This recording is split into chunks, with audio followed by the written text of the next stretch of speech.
Magandang hapon po sa lahat ng aming mga kababayan, lalo na po sa mga kapatid. Ngayon po, meron tayong bigyang reaksyon. Itong isang vlogger na si Epifanio Labrador. Marami siyang masasakit, mahanghang na sinalita laban po sa iglesia.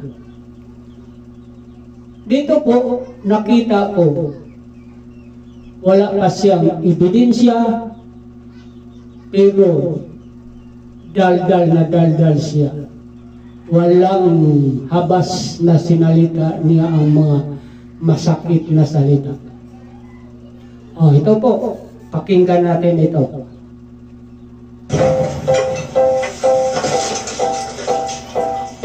Wow! Ano sineselebrate natin ngayon? Tapos ka nag-homework ko. Sumangayon naman po ito pong tawag nito. Tawag nito ganito. Sana. All. Dali lang. Ito na. Tutulungan ako ng aking anak.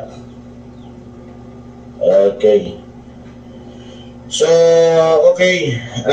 Ito, edi lumapit po itong si Marcoleta. Balik po tayo sa usapan natin.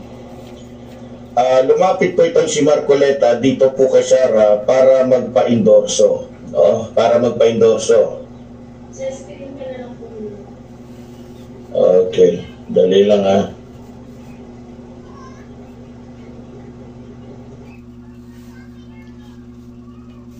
Napakinggan niyo po, binabanggit niya si Marcoleta, lumalapit po kay Sarah. Itong si Marcoleta, yung kapatid namin, isa itong independente.